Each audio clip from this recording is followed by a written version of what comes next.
Bom, então, boa tarde, turma. Estamos aqui na aula de número 3 de Geometria na Educação Básica, dia 24 de maio de 2021.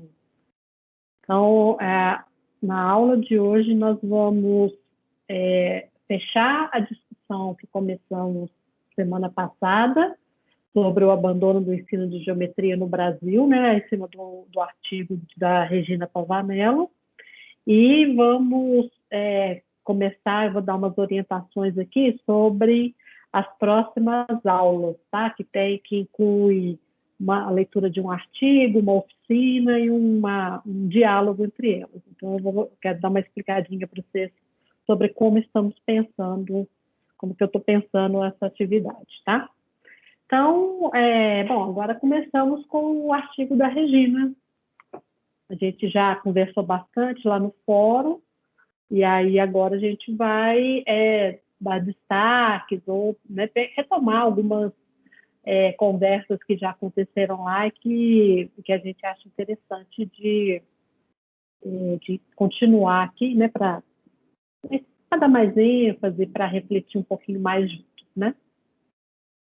Então, a palavra está com você.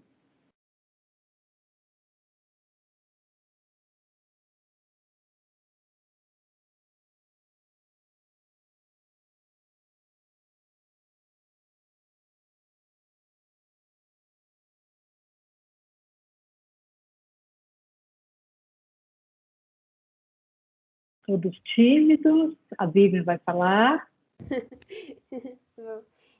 Não, eu só queria comentar sobre a contextualização, toda a contextualização histórica que ela fez, assim, porque normalmente a gente vê isso em política, né, educacional, e foi muito legal ter essa retomada e ver essa associação com a matemática mesmo, e o porquê disso, como que antes, né, a matemática ela tinha que ter uma utilidade para eles na vida, eles têm que ver aquela aplicação direta na vida deles, não que isso não aconteça atualmente, né? Mas para eles era, sabe, tinha até essa divisão de álgebra, de geometria, e mesmo assim não era todo mundo que fazia, pelo que ela falou. E como que a matemática ela tinha, desde, eu acho que talvez seja influência dessa época mesmo, que até hoje as pessoas ficam buscando essa utilidade da matemática. Para que eu vou usar isso na matemática na minha vida? Isso vai ser útil mesmo?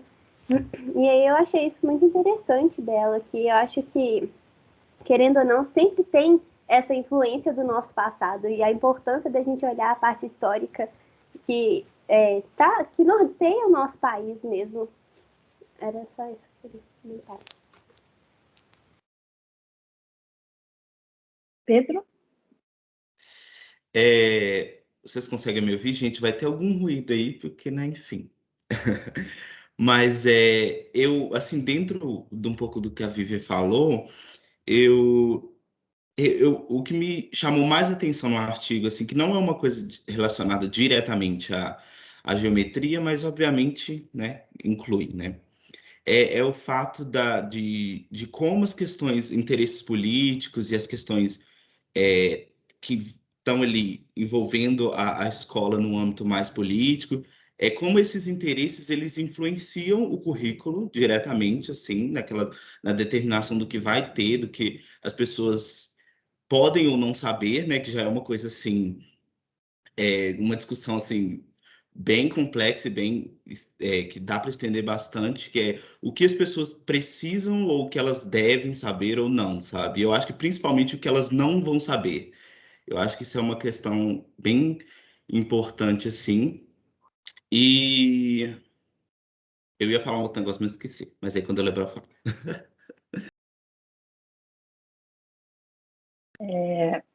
Não, eu também quero enfatizar isso que a Vivian falou, porque a gente, quando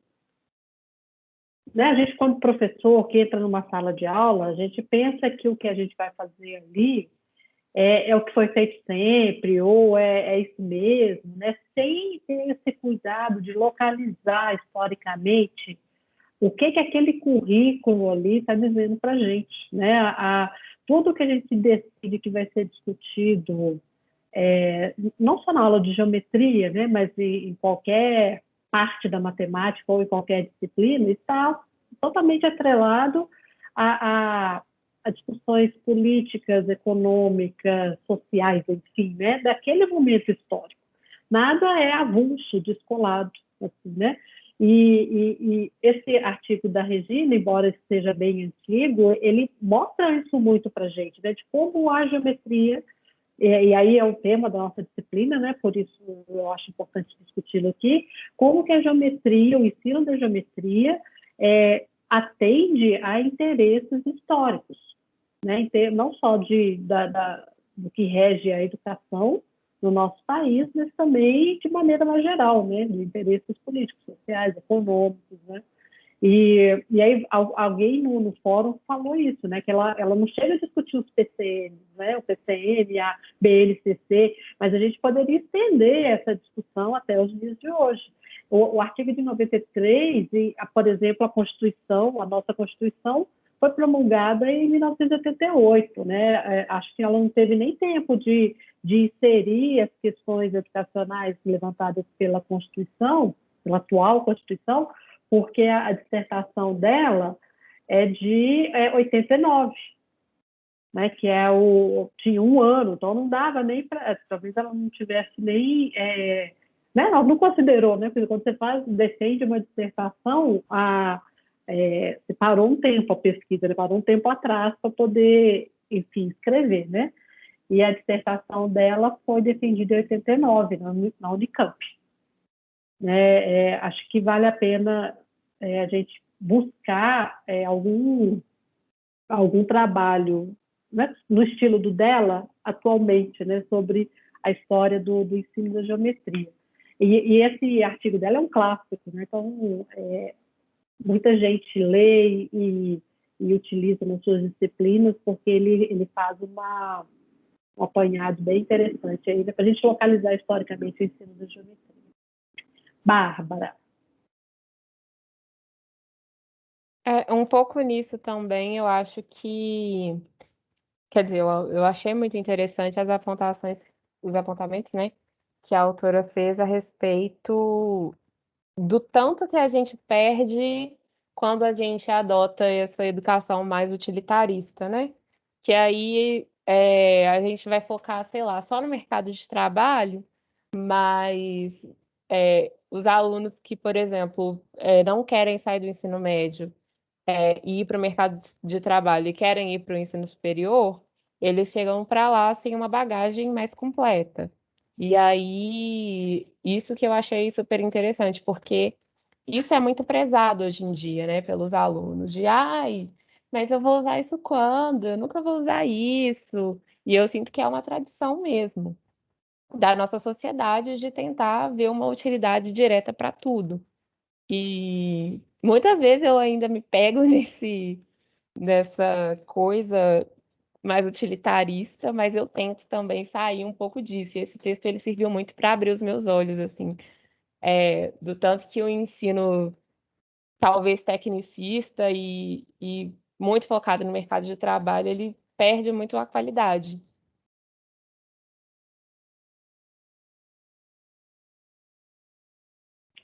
Vivian? Uma coisa que eu até comentava durante as minhas aulas em política, que ela até destacou isso no texto dela, sobre a jornada de trabalho do professor e como isso também influencia até nas aulas de geometria que a professora pode dar. Por exemplo, eu tive a oportunidade de estudar em 3 escolas que são bem diferentes entre si. Eu estudei em escola particular, e depois logo fui para pública estadual, depois fui para a pública federal. Então, eu tive 3 perspectivas muito diferentes do ensino da geometria, nesse sentido, porque eu percebia como que, apesar, assim, não foi ótimo no ensino e tudo mais, mas eu percebi como foi muito corrido quando os meus professores, eles tinham que cumprir uma carga horária muito maior para eles poderem se sustentar, e aí eles, né, passavam aquela disciplina corrida, assim, porque os alunos eles perdiam o interesse muito facilmente e buscavam sempre utilidade no que eles estavam estudando mesmo. E aí achei interessante essa forma, isso de ela ter destacado as diferencialidades enfrentadas e como elas influenciam na sala de aula, e até mesmo no ensino da geometria, assim, especificamente dela.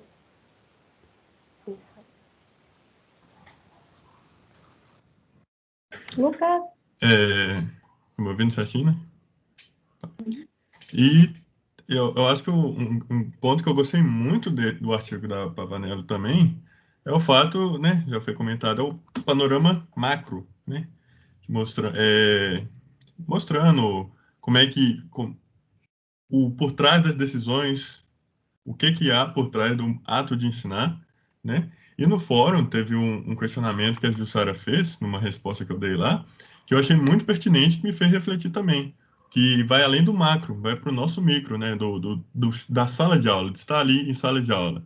Que não basta a gente apenas entender por que a gente chegou ali, né? Mas é entender, dado que estamos ali, né? Claro, buscando mudança sempre, mas dado que estamos nesse determinado ponto, o que nós, enquanto professores, enquanto aqueles que têm, que são o principal acesso dos alunos ao conteúdo, o que a gente faz para mudar esse panorama?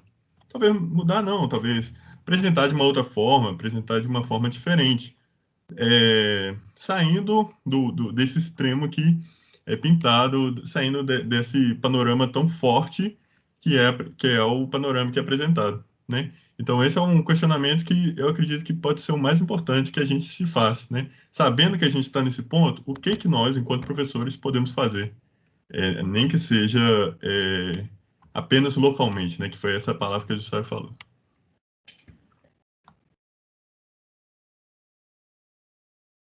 Rafael?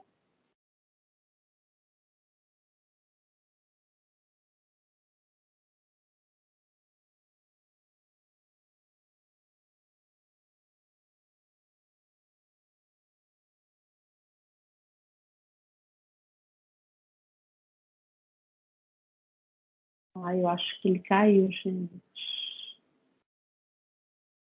Na hora que ele voltar. Ele está aparecendo aí para você? Acho que na hora que ele ia falar, ele... Alô? Alô? Oi, Rafael, você está aí? Tá me ouvindo? Sim. Eu quase que eu me senti uma entidade agora, mas eu... Não, tem vários memes. Ó, se passa alguém aí atrás, escuta a sua porta aí, ó. É um mau contato que dá no cabo aqui do meu fone, às vezes pega no microfone e corta, mas não tá. O que eu achei interessante quando ela passa pela história da matemática, que ela ressalta como que o valor de cada conhecimento é meio guiado pela própria elite, né? Que ela fala, por exemplo, que a elite antigamente valorizava a parte jurídica por conta de concurso público, por conta dos cargos, né, públicos importantes, né, juiz, político não, né, desembargador, esses cargos assim. Então, meio que a parte matemática ficou de lado ao longo da história. E aí a gente, quando fica falando em utilitarismo, de certa forma, assim, as classes mais baixas, que nem hoje em dia mesmo, né, quando falava em escola técnica, ensino técnico, para o aluno escolher, né, se queria o ensino que preparasse para a universidade ou técnico, a maioria pensava no técnico, porque está pensando ali no médio, curto prazo de arrumar um emprego. E do mesmo jeito, a elite via esse conhecimento não tão importante assim, porque para eles o importante é aquela tríplice, né, que todo mundo quando entra na faculdade fica sabendo, né, que é das humanas, das exatas e da biológica, que é direito, medicina e engenharia, né? Hoje em dia a engenharia até nem tanto, mas que era o que se valorizava justamente por conta dos cargos de topo, né? E aí, como que a gente ia poder levar isso, sabe? A importância do ensino mais crítico, não só da geometria, também da geometria, né? Que o foco do artigo dela é a importância da geometria, que ficou sendo mais ensinada na escola de elite, enquanto as escolas de classe mais baixas era só o ensino algebrizado. Mas como você pode levar isso para fora da academia, sabe? Porque se vem um político e fala ensino técnico, vem alguém lá da academia falar, ah, não, mas a geometria é importante porque, né, lá, a gente pode até lembrar lá do Piaget, porque o conhecimento não é igual um programa de computador que você instala e você sabe aquilo, né? O conhecimento opera em vários níveis na cabeça do sujeito. E aí veio, tá, tem ensino técnico, quando você sair você pode arrumar um emprego. Aí como é que a gente faz para conciliar esse tipo de coisa, sabe? Falha um monte de coisa para chegar nisso. Não, não é importante, Rafael, porque a gente tem essa dicotomia, né, entre o ensino, o conteúdo que tem alguma utilidade ou que não tem. E a utilidade é sempre vinculado a uma aplicação prática. Será, por exemplo, que demonstrar um teorema não tem alguma utilidade na sociedade? O pensamento do pessoal é uma coisa meio direta, sabe? Tipo um software de computador. Você instala ele para uma coisa só. Mas quando você aprende uma coisa nova, pelo menos a que a gente aprende lá nas aulas da psicologia da educação, né? Que quando você aprende uma coisa nova, você não aprende só aquela coisa nova, sabe? Essa coisa, ela funciona, opera em níveis com outros conhecimentos que você já tem para criar novos esquemas e tudo mais. Então, assim, ensino de geometria seria importante por isso também, né? Que abriria novos esquemas. Tem um artigo que teve até um professor que ele é de fora, ele já deu palestra lá no ISEX, é o Léo Aquio, que ele mostrou um artigo que eles fizeram de um estudo nos Estados Unidos, que lá o high school lá é parecido com faculdade, né? Você monta a sua grade, tem a grade obrigatória, mas você monta também, de acordo com o que você quer estudar lá. Então, tem aluno, por exemplo, que não estava interessado em pegar muita coisa de educação física para completar o horário e completava com matemática. Pegava matemática avançada. E aí eles fizeram um estudo com esses alunos que pegavam matemática avançada, mas não necessariamente com a intenção de seguir na carreira de matemático, físico, engenheiro, qualquer coisa assim de exatas.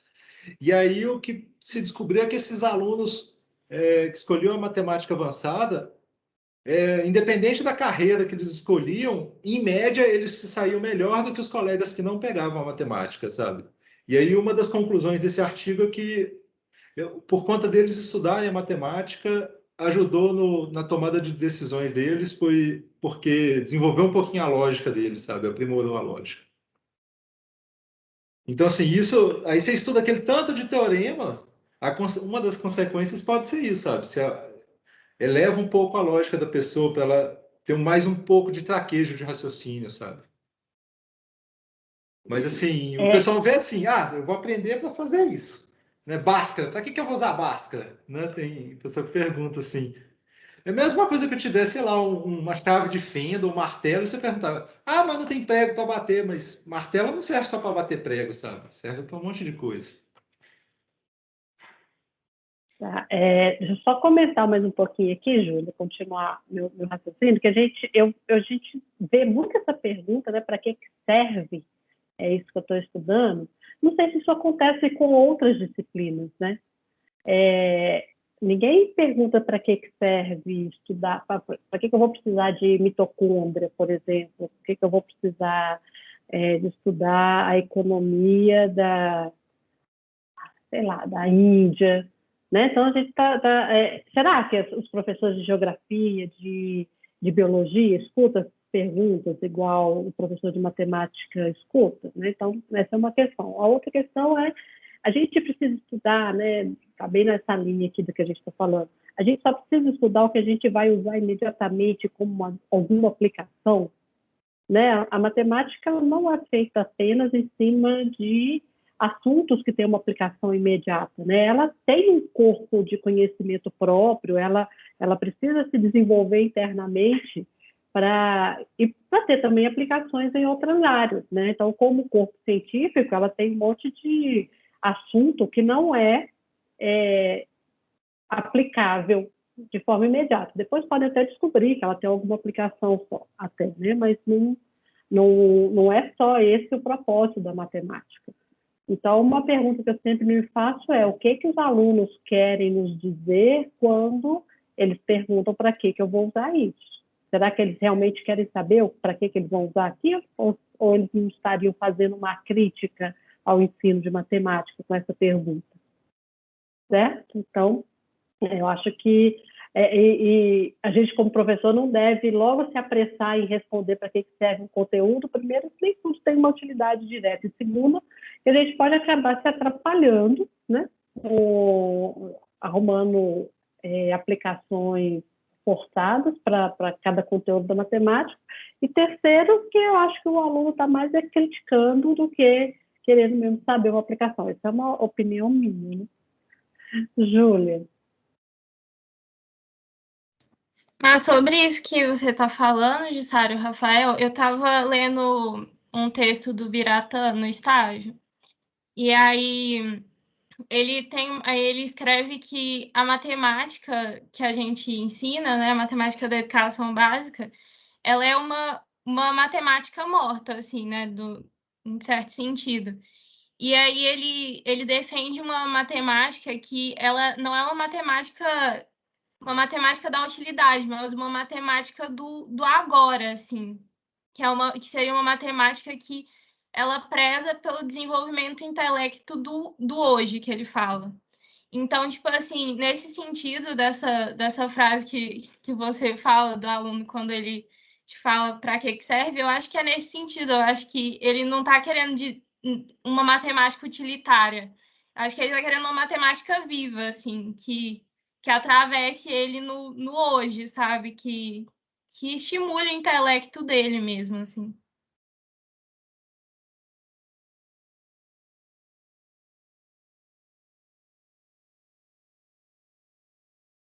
E aí, quando a gente lê aqui no artigo da Regina Pavanello, né, que a escola onde não se ensina geometria é a escola do povo, é a escola onde se ensina geometria é a escola da elite, e essa geometria talvez abordada de uma maneira formal, argumentativa, a gente vê também uma intenção política aí desse utilitarismo, né?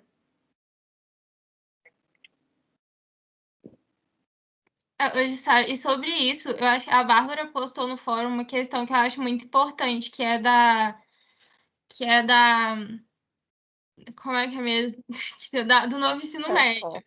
Que, tipo assim, que ele preza muito por esse lado da formação técnica e tudo mais. Então, tipo assim, como que a gente não tá, né, ainda prezando por essa matemática utilitarista, assim, porque, tipo assim, as escolas nem são obrigadas a fornecer todos os itinerários, né? Então, aí a gente já vai imaginando quais vão ser os itinerários mais oferecidos. Aí, não sei, eu acho que talvez isso vá ter um impacto grande, assim, no futuro, talvez. Bárbara. Eu acho que essa é uma questão muito emblemática, principalmente da reforma do ensino médio, porque a gente vê um retorno muito grande para o ensino técnico, né? Sendo que as universidades elas estão sendo sucateadas. Então, um dinheiro que poderia estar sendo investido no ensino superior de qualidade, principalmente agora em tempos de pandemia, ele vai para uma escola técnica. E essas reformas, algumas já estão começando. Uma escola que eu estudei, pública, ela já vai fazer parte de um projeto que visa também mais ou menos essa reforma do ensino médio. Ela vai ser tipo uma escola modelo, não sei. E aí, dentro desse novo ensino médio também vai ter iniciativa privada, então ela vai ser meio privada e meio pública. Então, ela vai continuar gratuita, mas os interesses do capital vão estar dentro de uma escola pública. E aí, assim, são muitas questões a serem discutidas sobre essas privatizações de escola pública, novo ensino médio, interesses de quem estão sendo atendidos aí nesse governo, né? Ou seja, a geometria ela não está isenta nisso tudo, né? E aí volta a pergunta que eu fiz lá no fórum, que como nós, professores, podemos atuar nisso aí, porque às vezes eu vejo um discurso bem desestimulado do professor, né, na hora que fala que todo esse contexto, as condições de trabalho, etc., que ele tem toda a razão, nós, né, sofremos muito com todas essas condições em cima da educação no país, mas isso não pode nos estagnar, porque nós é que somos bom, dentro da sala de aula a gente tem um poder, né? E a gente está educando os cidadãos brasileiros do futuro. A gente não pode se submeter a essas regras, né? Por isso que eu acho bacana aquela discussão sobre a insubordinação criativa, né? Como a gente poderia atuar dentro das regras, mas de alguma forma ser subordinado criativamente para poder questionar esse status quo, fazer coisas, né, fazer propostas que o questione, que desestabilizem essa situação, porque está nas nossas mãos, né? Eu acho que eu sou sempre assim, né? Tá, ok, tá ruim, tem muita coisa questionável, tal, mas eu estou nesse meio. O que eu posso fazer? Mesmo que seja localmente, né? O nosso trabalho aqui, né? Na formação de professores, né? Nosso contato é um movimento é uma atitude de resistência também, né? Que a gente está. Como é que a gente vai enfrentar isso aqui? A gente poderia fazer uma disciplina na geometria na educação básica, pegando o BNCC e falar como é que a gente vai desenvolver essa habilidade, como vamos desenvolver essa outra e tal. E, no entanto, estamos aqui discutindo essas questões críticas a respeito da situação da educação do país, né? Ou seja, tem jeito, né? A gente não vai resolver o problema, mas a gente não pode também sucumbir a essas regras, essa situação, né?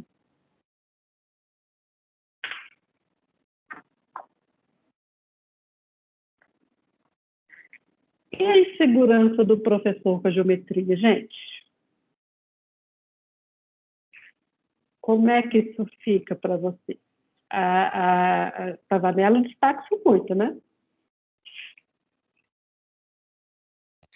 Sara, eu queria falar uma coisa relacionada a isso, mas acho que ainda tem um pouco a ver com o que estava falando antes da questão histórica. Mas é porque eu estava lendo um outro texto que ele fazia um pouco o panorama da educação matemática mesmo na Europa, assim, porque... E aí ele falava com relação aos países que esses países europeus colonizaram e tudo mais. E aí, tipo assim, desde o início, tipo assim, houve não desde sempre houve ensino de matemática, né? Mas quando o ensino de matemática começou a ser mais presente, ele desde sempre tinha o ensino da geometria, né? E, tipo assim, geometria ela tá consolidada há muito tempo, assim, nesse currículo mais estabelecido, assim. E aí é engraçado, porque quando a gente lê no texto, né, nós como países colonizados, desde o início a gente tem problemas com relação a isso. E aí eu acho que um dos problemas é relacionado à formação de professores, porque no texto ela fala que desde o início quem ensinavam eram, às vezes, militares, engenheiros e tudo mais. Então, você nunca teve realmente você não tinha uma formação nesse período de professores específicos para ensinar a geometria e tudo mais, e isso pendurou por muito tempo, né? Porque, tipo assim, então, se o ensino superior já é restrito hoje, né? Tipo assim, as coisas foram melhorando, mas ainda assim, né? Então, eu vejo que tem muito a ver com isso também, assim.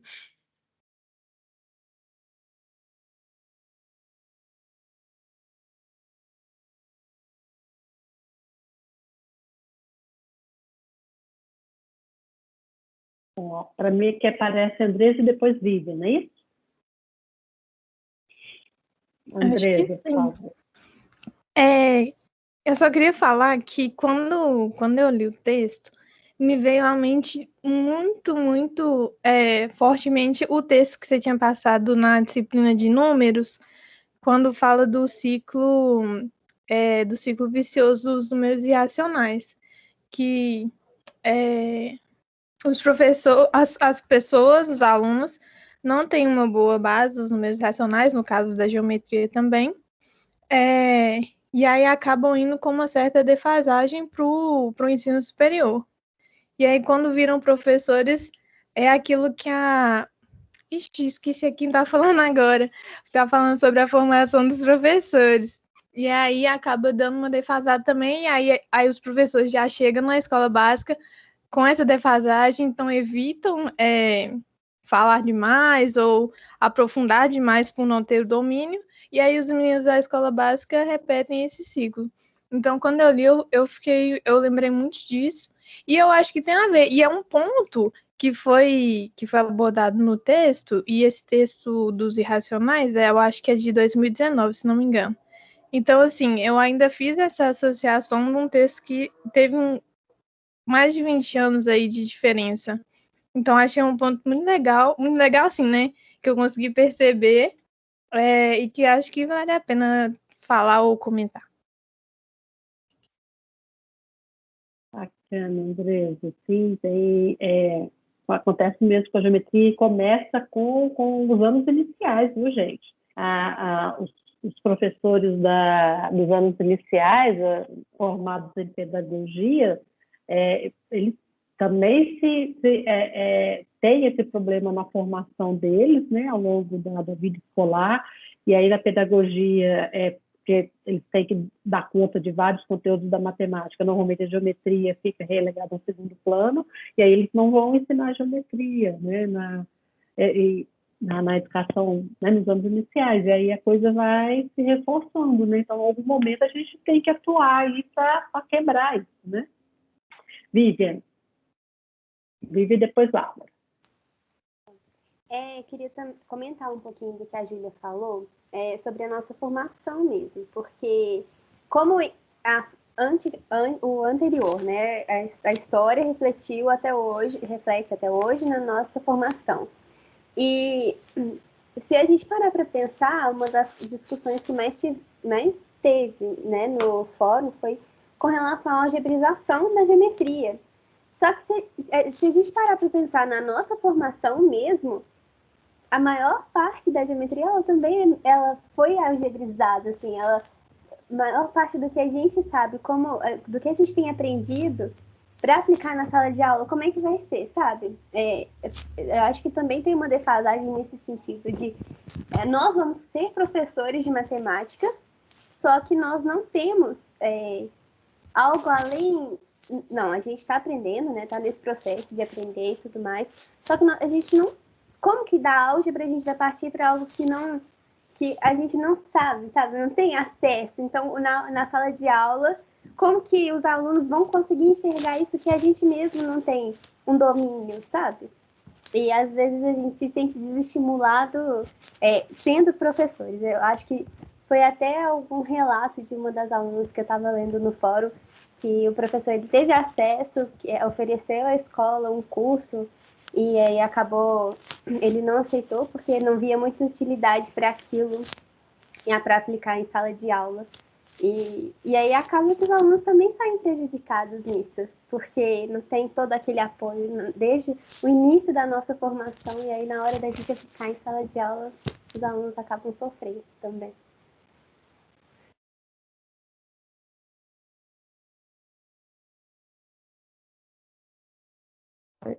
Sou eu? O que eu queria falar também em relação um pouco da formação dos professores, eu acho que é mais um relato, assim, porque me veio um insight que num ano do ensino médio eu tive um professor que ele era engenheiro. E aí nesse ano a gente não teve essa geometria mais assim, de construção de sólidos, de figuras planas e tal. A gente só teve geometria analítica. Foi a única coisa, não teve uma bissetriz, não teve nada, só geometria analítica. E aí eu agora eu fiquei pensando, assim, né, que isso pode ter muito mais a ver com a formação dele do que com outra coisa, assim. Porque na época eu lembro que eu até gostei muito de geometria analítica, só que, sei lá, a gente devia ter tido outras coisas, né? E aí também já entra de novo, no caso, entra uma outra discussão sobre quem é habilitado também a dar aula de matemática e tal, enfim. Só queria compartilhar esse relato. Sim, Bárbara.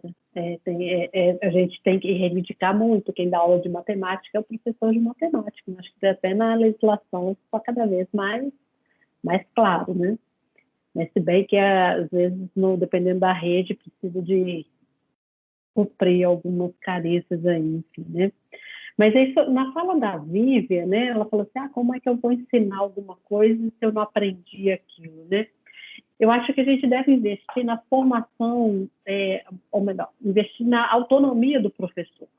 A gente não vai necessariamente dar aula de todo o conteúdo que a gente aprendeu um dia na vida, né? Eu dou como exemplo, eu com transformada de Laplace. Eu nunca estudei isso como aluna, né? Porque quando eu fiz equações diferenciais na minha licenciatura em matemática, não tinha esse conteúdo.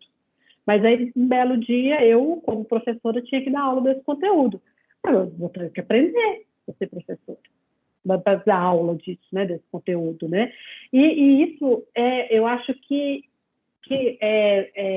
a gente tem que trabalhar com o professor, com o futuro professor, essa questão da autonomia, da autoconfiança, ele saber matemática e não um conjunto de conteúdos. Faz muita diferença. Porque saber um conjunto de conteúdos é bem uma educação bancária do Paulo Freire, né? Que o Paulo Freire critica. Então, alguém deposita em mim um conteúdo e eu vou depositar esse conteúdo na cabeça de outra pessoa. E não, o professor ele deve conhecer a sua disciplina, né? E, que no caso, a matemática. E ter traquejo em saber como que a matemática funciona, como que o conhecimento é construído ali, saber a história da matemática, saber aquilo, saber um conteúdo, não... Vocês entendem que eu estou chamando de conteúdo versus uma lista de conteúdos e a disciplina, né?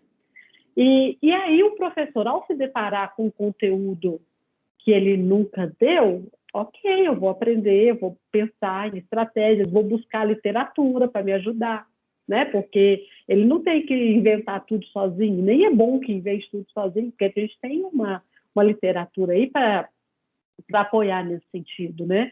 Mas isso demanda do professor confiar nele mesmo, na sua capacidade. Pedro, Andresa, você esqueceu de levantar a mão ou está inscrito de novo? Professor, eu tinha esquecido, desculpa. Não, sem problema. Pedro, vamos lá. Então, vocês estão me ouvindo? Deu uma...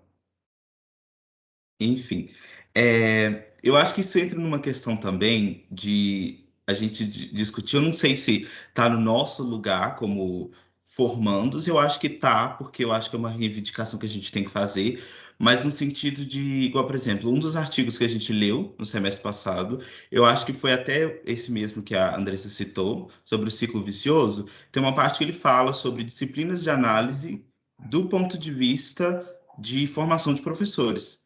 E eu acho que isso deveria ser uma iniciativa não só da disciplina de análise, sabe?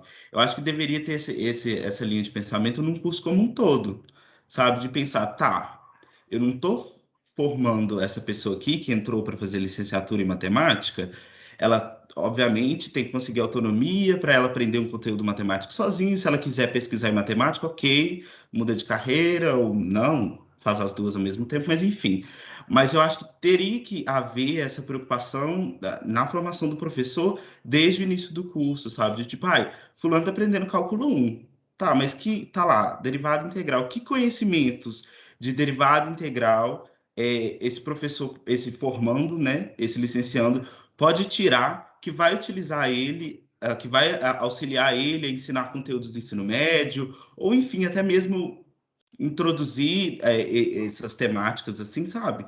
No ensino médio, enfim, não é que eu estou querendo forçar o ensino superior dentro do ensino básico, mas eu acho que, assim, se a gente já está estudando matemática, que a gente consiga fazer uma formação que seja concisa o suficiente para que o aluno, se ele tiver interesse, ele consiga fazer um curso de matemática no curso na universidade mais exigente possível, ou que se não, que ele siga a carreira dele de, sei lá, vender miçanga na praia, mas que aquele conteúdo de matemática faça sentido para ele. Não estou menosprezando as miçangas na praia, tá, gente? Eu só quis dizer, assim, algo totalmente, assim, fora do contexto universitário, enfim. Sabe? Eu acho que, assim, entra nessa discussão mesmo, da gente, como formandos, reivindicar essas disciplinas ou esses professores, igual, por exemplo, eu já acho que eu já estou falando demais, mas enfim, eu acho que assim, a nossa situação aqui, a gente está numa situação de privilégio e a gente sabe que é uma exceção, porque a gente está tendo aula com a professora da educação matemática, que né, eu acho que é a única atual, sabe? E a questão é, não existe uma disciplina de educação matemática e não é sempre a Jussara que dá ela, sabe? Então eu acho que é uma discussão assim, que obviamente leva tempo, mas é uma questão de luta até, sabe? Porque a gente vai sair com essa preocupação de tenho que ter autonomia para pesquisar e tudo mais, mas e as outras pessoas que não tiveram esse tipo de discussão? Elas vão saber disso? E, enfim, sabe? Enfim, eu criticando a grade da matemática mais uma vez, né? Que semestre passado foi a mesma história. Mas, enfim, gente, era isso.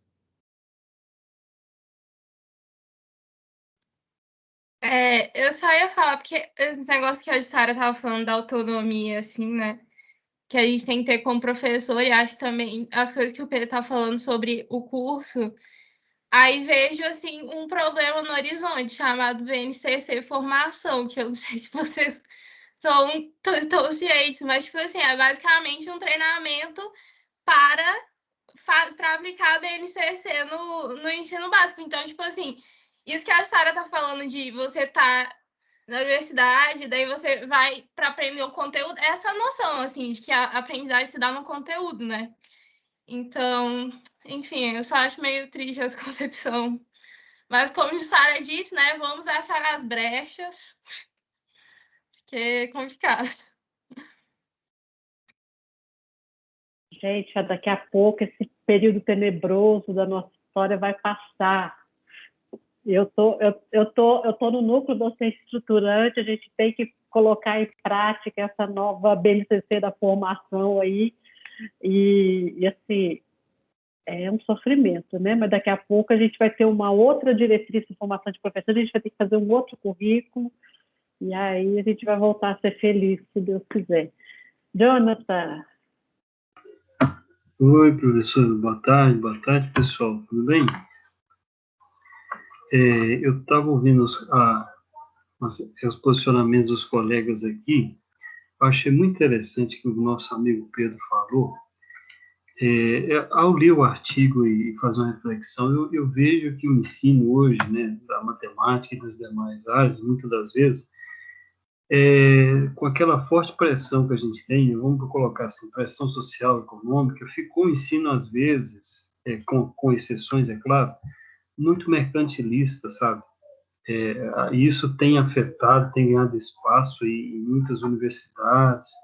Eu vejo a gente como uma espécie assim, de baluarte mesmo, sabe? De poder estar erguendo essa bandeira, de estar pregando mesmo essa liberdade de aprender, de refletir, não de ser formado para atender uma demanda de mercado, né? Eu acho que a educação matemática é muito, muito além disso aí, sabe? Então, eu também espero um dia poder ter saúde, vida, para ver esse momento chegar. Seria muito, muito bom.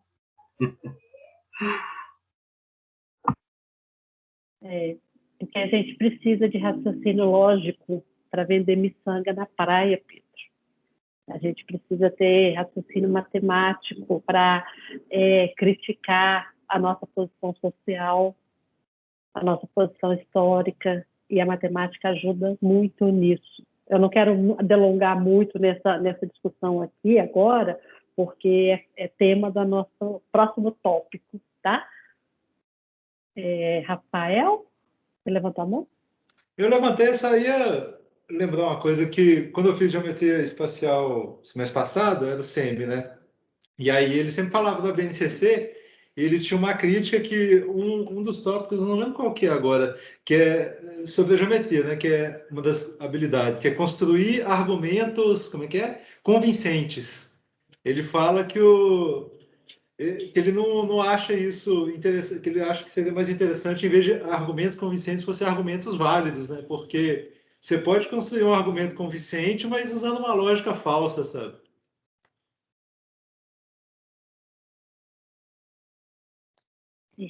A gente vai discutir um bocado essas coisas assim, daqui do próximo assunto. Na hora que o Pedro estava falando, eu pensei que ele ia chegar no seguinte ponto, né? Para que eu vou estudar cálculo se eu não vou ensinar cálculo na educação básica, né? E aí a gente vai estar transferindo o utilitarismo que os alunos cobram, né, na educação básica para a formação de professor. Será que a gente só precisa estudar o que eu vou ensinar em termos de conteúdo? E, por outro lado, eu concordo com o rumo que a fala do Pedro tomou, concordo muito, né, sobre a necessidade das disciplinas estarem voltadas para a atuação do professor, mas não nesse sentido da aplicação do conteúdo, né? Eu preciso estudar, por exemplo, álgebra avançada, né, colaborando para a minha atuação como professor. Né? Mas isso não significa que eu vou restringir o conteúdo da álgebra à álgebra que é estudado na educação básica. Percebe a diferença? Então, a gente vai estudar uma matemática avançada, mas voltada para análise, né? A gente viu isso muito no semestre passado, né? Da importância da disciplina de análise, de fundamentos de análise, para o ensino de números na educação básica. Não é porque você vai ensinar análise para os meninos, né? Mas o que você estuda de análise é importante para a sua atuação como professor. O mesmo vale para geometria, vale para cálculo, vale para... Né? Porque em cálculo a gente tem duas ideias básicas, né? Que é a ideia de taxa de variação e a ideia de acumulação. E que une os dois, que é o teorema fundamental do cálculo. Essas ideias não são destinadas só a aluno do ensino superior. A gente, o tempo todo, tem que calcular uma derivada para atravessar a rua, né? Qual que é a maior velocidade, a minha ou do carro? Será que a taxa de variação quando o carro se aproxima de mim é maior ou menor do que a minha taxa de variação para atravessar a rua? E a mesma coisa a gente está vendo aí informações sobre, dados sobre a Covid cotidianamente. Vocês conseguem enxergar ali, olha, a integral e a taxa de variação? Se eu somo um incremento diariamente, né, eu estou calculando a integral. Né? Número de mortos por dia é a taxa de variação, né, da função mortos pela Covid. Né? Então, a gente tem condições de discutir, interpretar matematicamente tudo isso. Né? Quando eu vejo esses gráficos, eu estou procurando derivada negativa. Estou procurando derivada segunda negativa, melhor ainda, sabe? Então, a gente precisa de um raciocínio matemático para a gente, superior, para a gente analisar a matemática na vida.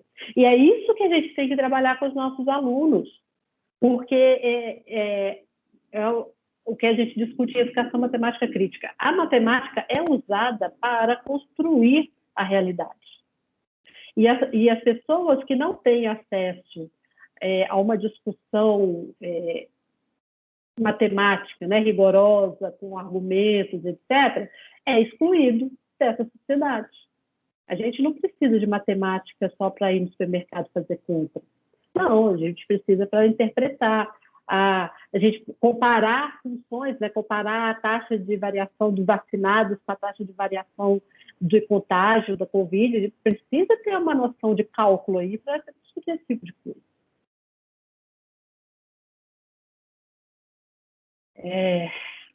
Sim, o Rafael está comentando aqui que falar em Covid, já vi gente falando que é uma matemática caixa preta.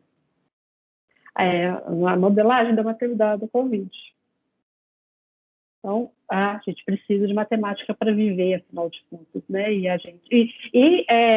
E aí não depende se a pessoa vai fazer um curso de ciências exatas, ou vai ser professor de matemática, ou vai vender miçanga na praia. Essa matemática é necessária para todo mundo. Né? Yandra. Eu lembrei de um texto, se eu não me engano, que a gente leu em Número, que falava sobre a insegurança do professor. E eu acho que ela encaixa bastante nisso. E eu acredito que, assim, quanto mais você sabe de um assunto, mais seguro você fica sobre ele para dar aquele conteúdo.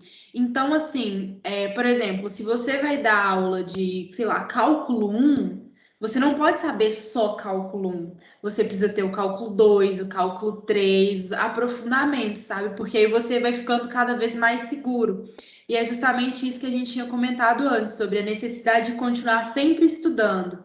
Porque, igual, eu dou aula na EJA e a gente está estudando a questão de nomenclatura de frações, né? Aí uma das minhas estudantes falou assim, professor, eu já vi isso, só que eu não lembro. Aí eu tava falando com ela que, assim, para a gente saber um conteúdo, a gente tem que estar sempre em contato com ele. Por que que eu lembro que ler uma fração, sei lá, 2/16, você lê 2/16avos? Por que que eu lembro dessa palavra? Porque é uma coisa que eu uso, é uma coisa que por muito tempo eu estudei. Então, eu acho que encaixa justamente nessa dificuldade que os professores têm também de ensinar geometria. É por falta de contato com a geometria. Então, igual, a gente tem acho que 2 matérias, né, que são de geometria, que é fundamentos de geometria plana e geometria espacial. São só 2 matérias que dá aquele aprofundamento, sabe, para você conseguir aprender mais de onde vem essas coisas. E assim, eu acho que é pouco. Porque eu acho que, assim, igual as matérias de licenciatura que a Bárbara falou, eu acho que, assim, a gente tem pouca matéria de licenciatura, a gente tem pouca matéria que dá uma base para a gente entrar em sala de aula, sabe? Entrar em sala de aula confiante com aquele conteúdo que a gente vai dar.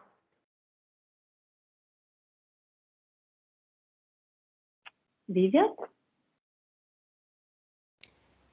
Só queria comentar também sobre o que a Yandra falou, né? Da gente estar sempre em contato com o que a gente vai ensinar. Porque também vai muito da humildade do professor de reconhecer que ele não sabe tudo, que ele precisa estudar, que ele precisa relembrar o que ele já aprendeu. Por mais que ele tenha aprendido algum dia, ele esqueceu. Não está vivo lá na cabeça dele, não está usando o tempo inteiro. E eu tenho, assim, de vivência mesmo na faculdade, quando a Yandra falou de cálculo 1, cálculo 2, cálculo 3. Foram disciplinas completamente diferentes, assim. Eu até comentei na fala do Pedro, que cálculo 1 foi uma disciplina muito diferenciada, assim. Porque foi muito... a gente via como que a gente poderia aplicar aquilo em sala de aula, dando aula no ensino médio, e a gente ficava extasiada, assim, como que eu não aprendi isso antes? Na verdade, eu aprendi sim, eu estava na minha vida o tempo inteiro. E aí, quando eu tive aula de cálculo 2 e cálculo 3, eu não via isso. E não percebia essa correlação que eu podia fazer e tal. Mas aí depois que a gente vai amadurecendo, e aí a gente vai aprendendo, né? Quando a gente vai dando aula, mas enfim, era só um comentário que eu queria fazer mesmo sobre a gente precisar sempre estudar para a gente poder relembrar o que a gente já aprendeu e ter essa consciência de que professor também é aluno o tempo inteiro. Eu costumo dizer, Viva, que eu entrei para a escola com 6 anos e nunca mais saí. E cada vez mais eu tenho a impressão assim, eu vou ter que estudar muito, eu tenho que estudar muito. A gente não pode parar de estudar.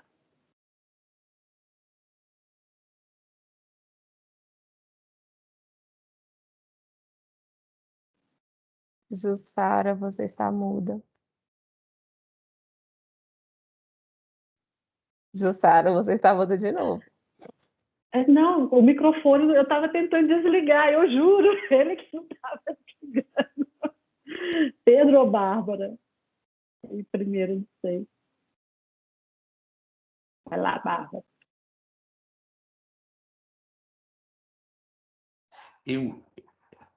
Bárbara, pode. Eu só queria fazer um comentário rapidão. Eu não sei se é a Bárbara, se sou eu agora. Mas. Você, Pedro. Ah, tá. Eu juro que é rápido, Bárbara, juro. Eu acho que assim, dois comentários. Um sobre a Yandra, ela falou sobre a questão de a gente ter duas disciplinas, que é fundamentos de geometria plana e construções geométricas, e desenho geométrico, né? E a questão da geometria especial. Só que eu acho que ainda assim, mesmo tendo essas matérias para licenciatura, obrigatoriamente, eu acho que não é com foco que a gente precisa, sabe? Não é uma disciplina dada como se ela tivesse sendo dada para alguém que vai não enfim, não é naquele sentido que eu falei, sabe? De tá, o que saber como construir a geometria, como foi construída e como tem sido feita, me ajuda a ensinar as pessoas, ajuda no raciocínio lógico, enfim, na construção do cidadão que eu vou estar fazendo parte, sabe? Da construção dele, enfim. E outra coisa é que eu ouvi em algum lugar, eu não lembro se eu li um artigo, alguém comentou que na formação do curso de disciplina, por exemplo, desde o primeiro dia, o aluno de medicina ele veste o jaleco.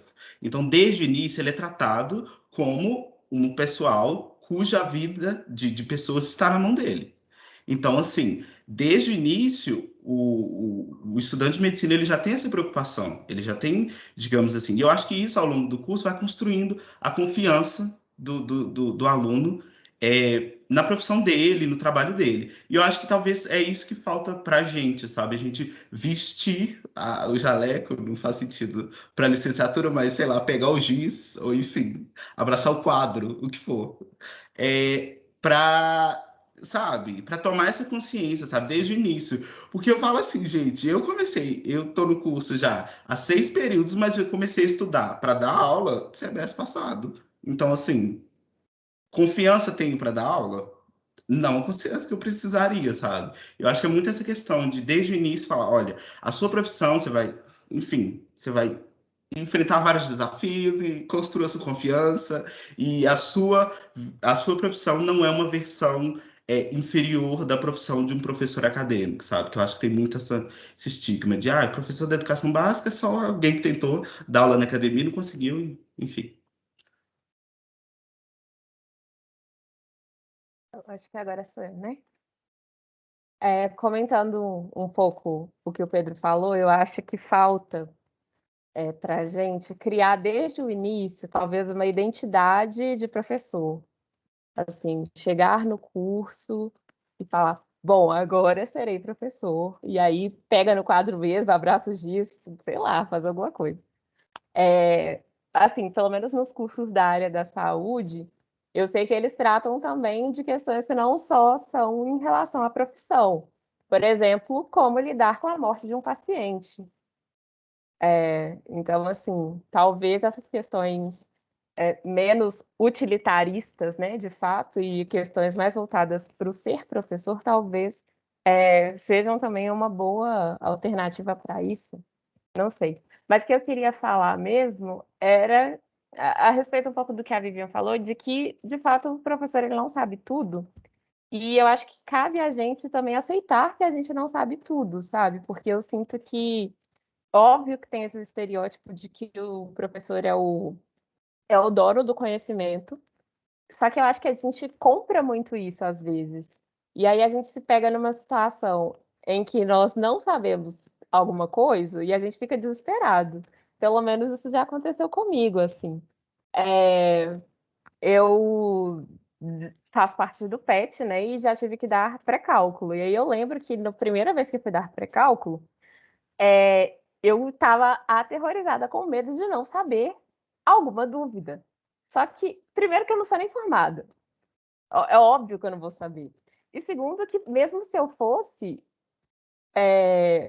eu também poderia não saber. Então, eu acho que, assim, cabe a gente também fazer esse trabalho interno de aceitar que não sabemos tudo e não tentar também ser aquilo que falam que a gente tem que ser. Lucas, me dá licença, só para eu completar a fala da Bárbara, a gente nunca está completamente preparado para ser professor. Nem quando você forma para professor, e nem o resto da sua carreira, porque a sala de aula, a educação, é uma coisa que se transforma cotidianamente, cada dia é uma novidade. Então, estar preparado para ser professor é estar preparado para lidar com o imprevisto o tempo todo. Né? E aí a única coisa que a gente consegue ao longo da carreira é ir adquirindo essa tranquilidade. Olha, vai dar problema, eu sei que vai dar. Então, aprende a lidar com o risco e se não tiver saída, você fala assim, olha, vou pensar, depois eu vejo o que é que eu faço. Gente, com o Lucas a gente pode concluir aqui? Vamos encerrar as inscrições com o Lucas e aí depois eu passo para a segunda parte da aula, que já são 6 e 6. Lucas, vamos lá. Não, que pressão concluir as observações é complicado, né? Não, mas uma coisa que o Pedro falou que é... Isso, faz uma síntese aí para a gente de tudo, Lucas. Não, mas uma coisa que o Pedro falou que é total verdade, que é essa história aí do estágio, né? Eu fiz PIBID desde o segundo até o quinto período, né? Segundo, terceiro e quarto, até o quarto período. Depois no quinto eu fiz o estágio, né? Quando eu fiz o estágio foi online mesmo, mas esse período, não, eu decolei. Do meu primeiro período do PIBID até o meu quinto período lá no estágio, eu transformei completamente. Essa vivência do chão da sala de aula é uma coisa que não se aproxima em nada da vivência aqui na universidade. Né? Nada que a gente faz aqui na universidade vai nos preparar de fato para a sala de aula, como viver na sala de aula. Né? A dinâmica de sala de aula é completamente diferente. Meu primeiro período de estágio foi diferente do meu terceiro período no PIBID, sabe? Então, é muita coisa. É questão de eu lá no PIBID, uma professora do 9º ano ter que fazer uma revisão, tomar 3 semanas de revisão com alunos do 9º ano para trabalhar, por exemplo, fração, porque os alunos não sabiam fração. E eu, enquanto estagiário, vendo aquilo, né, vendo os alunos com dificuldade em algumas operações básicas de fração, né, eu pensava, o que a professora vai fazer? Ela tem que andar com a matéria e tem que trabalhar uma coisa que é essencial também, e a professora explicou, não, é mais importante eles saberem sair no básico do que eu ensinar para eles coisas que eles não vão aprender, só para seguir o currículo. E é um tato, é um pulso que a gente, que eu vi ali, eu testemunhei esse pulso, eu testemunhei esse tato. E eu vi os alunos crescendo muito mais desse jeito do que se fosse seguir à risca o currículo, essa questão de saber, essa experiência que vem inerente à vivência do professor mesmo. Então, de fato, esse período meu como estagiário foi muito construtivo. Eu tenho certeza que meu próximo período como estagiário também vai ser construtivo, e meu período como professor vai ser construtivo, sabe? Cada vez mais sendo construída essa questão da vivência é o que vai formar a gente como verdadeiros professores, como professores de fato, né? Ou melhor, como professores cada vez melhores, né? Se é isso que eu deveria dizer corretamente, né? Acho que é basicamente isso. Essa fala me fez lembrar o seguinte, qual que é o nosso maior compromisso com o professor? É com o currículo ou com os alunos? Uhum. E a nossa aula também é uma terapia, né, Pedro? A gente vai se analisando aqui juntos. Bom, essa discussão não acaba, né, gente? A gente ela vai voltar a perpassar ao longo de todo o semestre, porque é um artigo que dá esse pontapé inicial, né, para problematizar o ensino da geometria, historicamente, né? Então, a gente não está encerrando aqui a discussão, né? Estamos dando um tempinho aqui para cuidar de uma parte mais administrativa aqui da disciplina. Você já deve ter visto lá no fórum, né, que eu já coloquei a programação para as próximas 4 aulas, né? 3 aulas. 3 aulas. E aí, a gente vai continuar com os clássicos do ensino de geometria, por enquanto. Um artigo eu vou até compartilhar aqui, que aí a gente conversa mostrando para vocês.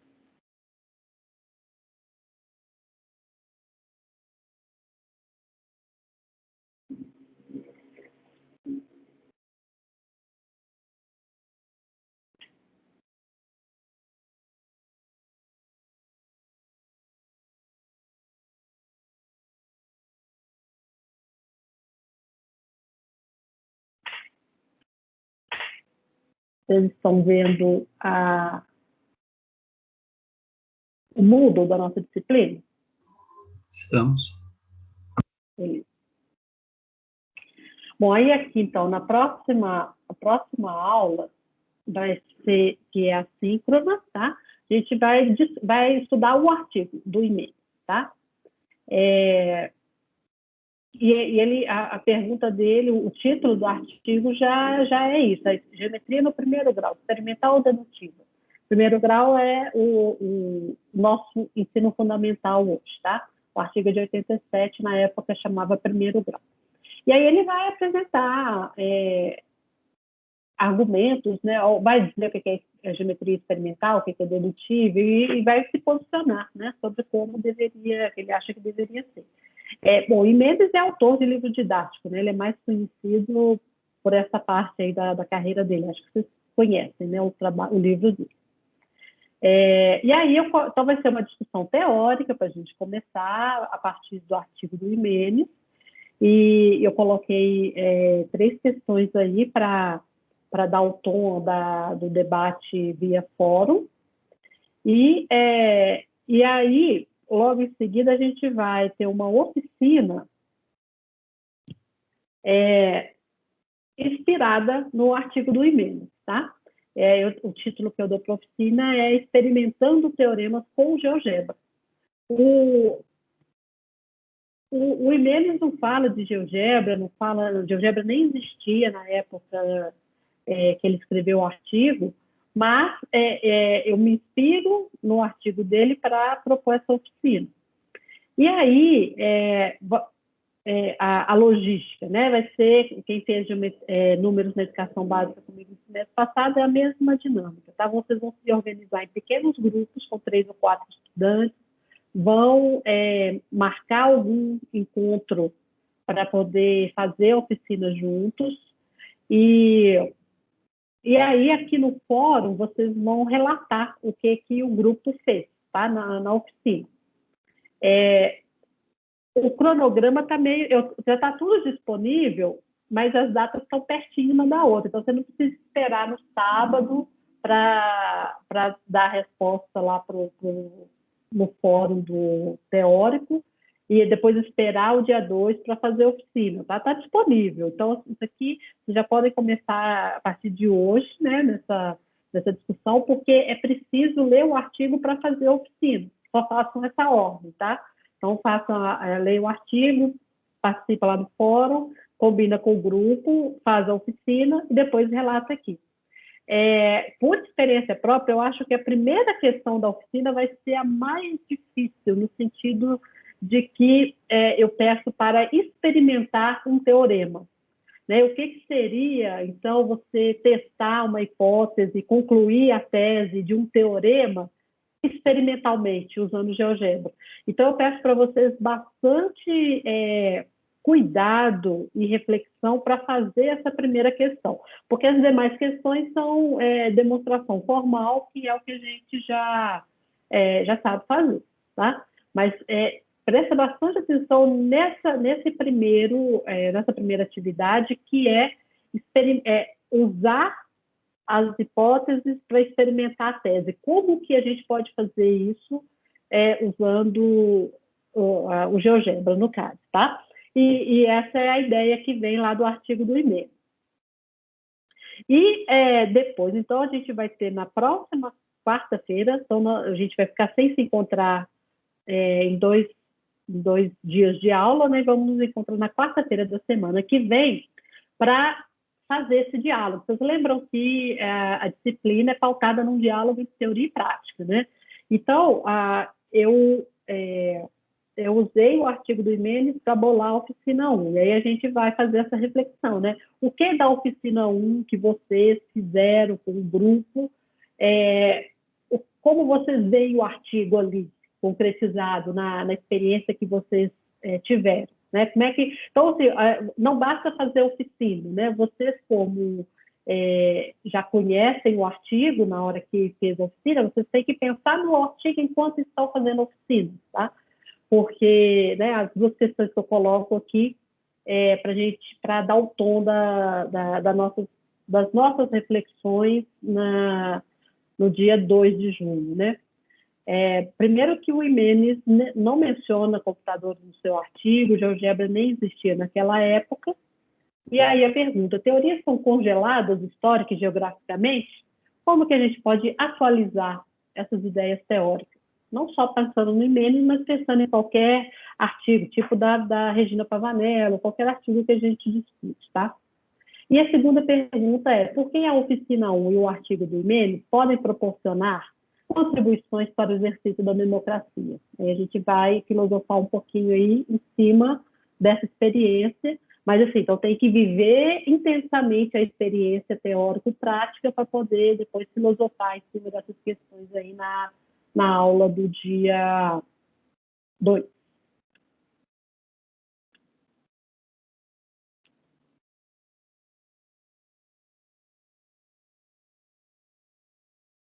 E aí?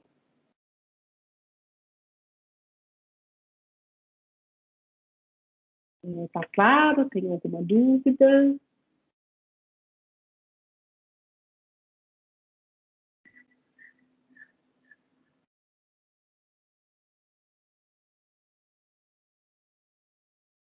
Eu tenho uma coisa para falar, mas não é relacionada à dúvida. E se alguém tiver dúvida antes, acho que é melhor.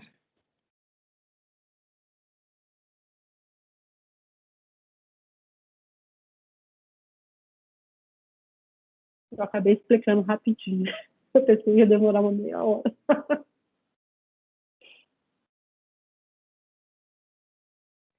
Eu vou falar então. Porque eu não sei se vai ter mais gente que vai fazer a disciplina do Paulo Freire. Eu sei que o Pedro acho que vai fazer, mas vai ser na semana do dia 7. Aí eu não sei como tá o seu planejamento, Jussara. Mas aí de botar, tipo, mais aula assíncrona, talvez, na semana, porque é a semana inteira de coisa, né? É só isso mesmo.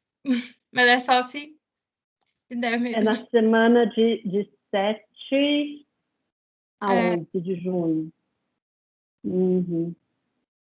Eu sabia que a disciplina ia rolar, mas não estava sabendo qual que era a data, não.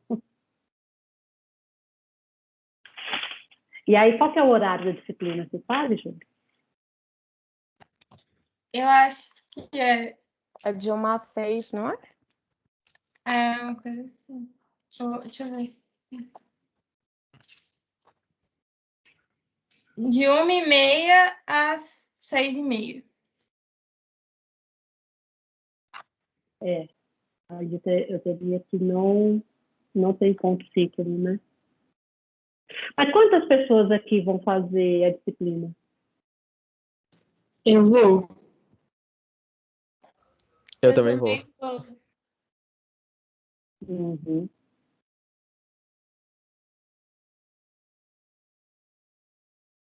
Umas 5 pessoas?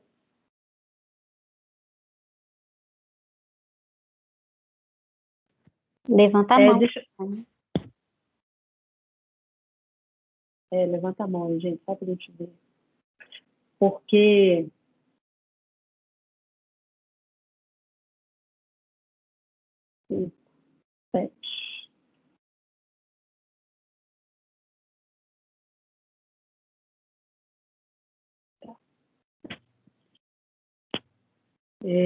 porque aí eu teria que decidir se a gente não tem ponto síncrono, né? Ou se a gente mantém o ponto síncrono e deixa gravado, como vocês fazem, para quem está na disciplina ver depois, né? Tá, eu vou pensar, tá bom? 7 pessoas vão fazer. Eu falo com você. Eu queria ver essa programação. Alguém tem para me mandar, por favor, a programação da disciplina? Está no site da SAI? Em algum lugar?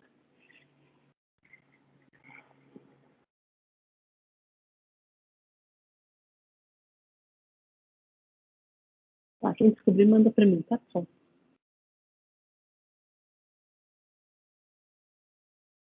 Professora. Eu vou organizar aqui bonitinho, tá, gente? Tá, Júlia? Oi, Yandra? Isso. Sobre o livro que você tinha recomendado na última aula, tem como você disponibilizar ele para a gente? Eu só tenho livro físico. Oi, Então, Sara. Oi? É porque eu descobri que acho que tem o PDF dele no sistema de biblioteca da UFMG, mas a gente não tem acesso a ele. A gente tem acesso sim. Eu tentei, eu não consegui. Aí falava que eu não podia entrar. Sei lá. Tem um passo a passo, eu acho, de como acessar, mas tem como acessar ele sim pelo negócio da biblioteca. Espera aí que eu vou ver se eu acho aqui e eu mando para vocês. Só fazer uma reivindicação aqui, gente, em nome dos livros, né, dos autores de livros, tal. Quem puder comprar o livro, né, faz uma forcinha nesse sentido, tá? Para a gente evitar pirataria pela biblioteca, ok, mas vamos evitar piratarias, essas coisas, né, como um apoio, né, à educação, a cultura de... Como assim tem biblioteca virtual na UFMG? Tem, Pedro, parece. Tá, gente? Por isso que eu falei com bastante antecedência para a gente se organizar aí, tá?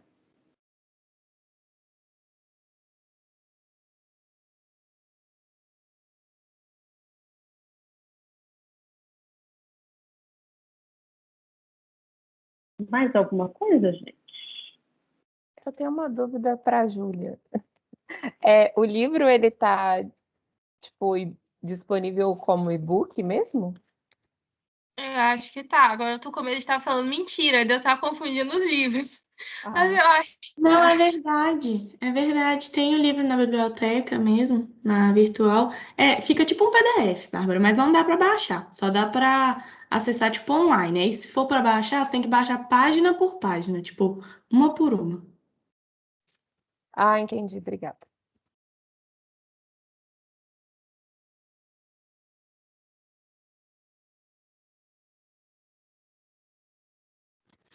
Eu tentei entrar num trem aqui, tava falando que tem que acessar pelo site, pelo negócio da sua universidade. Então, eu não sei se é tipo lá no Minho FMG, alguma coisa assim. Mas tem como. Eu sei que tem. Eu vi que já teve pessoas que conseguiram pegar, então eu sei que tem como. Deve ser isso mesmo, Paloma. A gente, igual revistas que a UFMG assina, a gente consegue acessar, mas tem que entrar pelo Minha para conseguir acesso à revista. E deve ser um esquema parecido.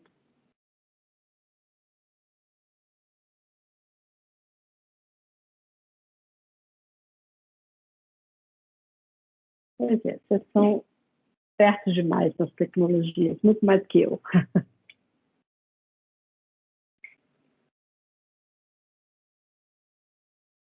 Bom, então, olha, não só conseguir o livro, mas também escolher, pega o sumário do livro para decidir que grupos vão ficar, que grupo vai ficar com qual parte, tem o assunto lá de cada capítulo, a constituição dos grupos, tá? Vão se organizando aí nesse sentido para a gente ficar com a programação já definida lá na frente.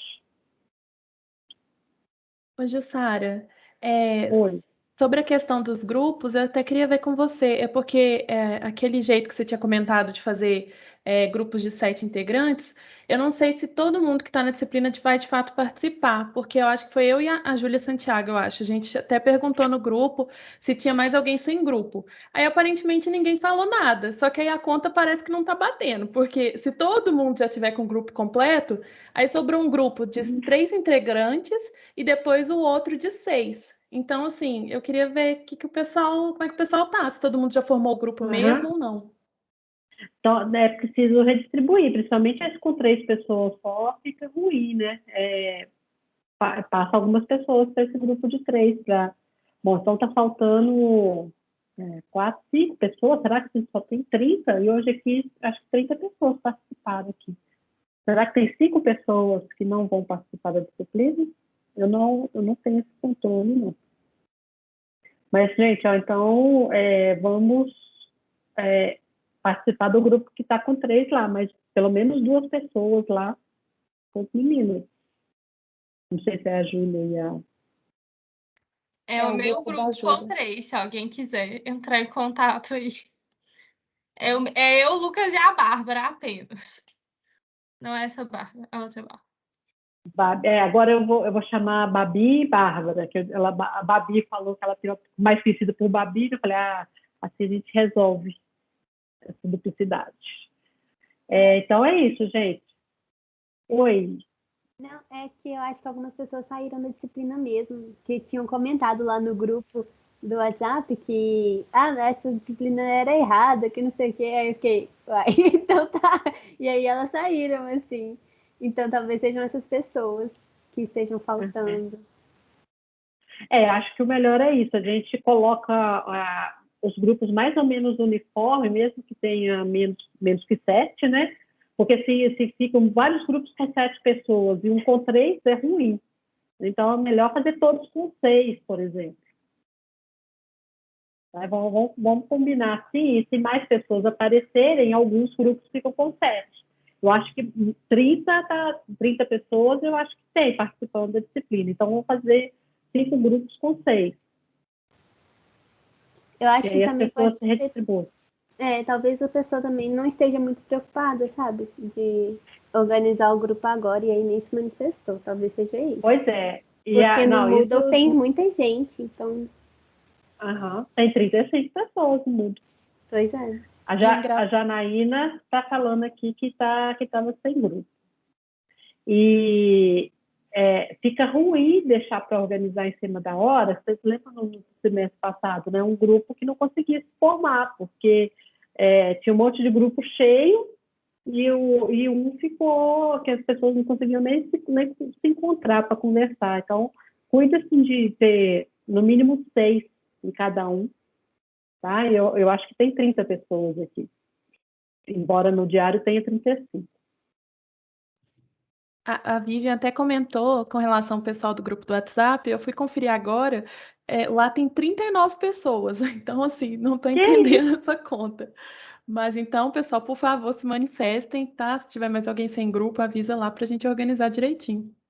Então, tem gente errado mesmo lá.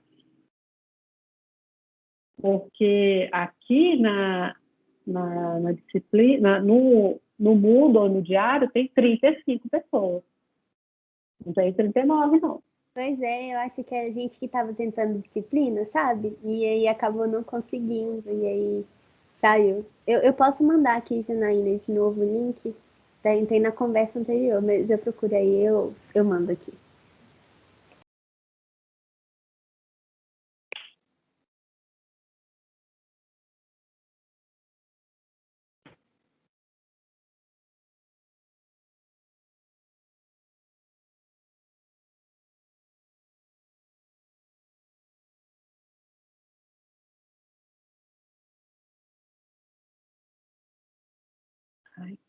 Meandra, lista de estudantes que podemos acessar, como assim? Para a gente saber se estamos matriculados ou não, porque aí a gente pode mandar no grupo e aí a pessoa vê se acha o próprio nome lá. Eu vou fazer uma chamada, então, olha que bacana. Sempre gostei de fazer chamada, gente, agora não faço mais. Nossa, agora me deu até uma nostalgia do cálculo 1 aqui. Quanto tempo, né, Jussara? Passa Só faltou deixar um exercício para fazer enquanto faz chamada. Exatamente. Tem que Faça deixar a gente exercício aí, fazendo enquanto eu exercício faço. para poder fazer chamadas. Eu senti um tom de crítica nessa coisa de vou deixar um exercício para você fazer. Todo mundo Mas é lendo o bom. artigo da próxima aula assíncrona, enquanto a Jussara faz Leu artigos chamada. e memes, gente. Ai, ai. Essa coisa de professora previsível, né? Ó, Andresa Fernandes, Bárbara Cristina, Bárbara de Paula, Daniel Xavier, Gabriel dos Santos, Gabriela Chalten, Guilherme Silva, Edith Alves, Ciandra Rebeca, Ingrid Oliveira, Janaína Neres, Jeane Marília, Jonathan Oliveira, Júlia Ribeiro, Júlia Silva, Júlio César, Leonardo Peterson, Luana Nunes, Lucas Gabriel, Luísa Lopes, Marco Túlio, Michele Lara, Paloma Silva, Pedro Henrique Fernandes, Pedro Henrique Fonseca, Pedro Lima, Pedro Rabelo, Peterson Henrique, Rafael Leandro, Rafaela Freitas, Tiago Andrade, Vicenzo Gomes, Vitória Mirra, Vivian Gonçalves e Anderson Alves. 35. Estou lendo no diário, tá, gente? Porque eu mudo, às vezes, tem um atraso para atualizar. Mas está todo mundo no mudo também.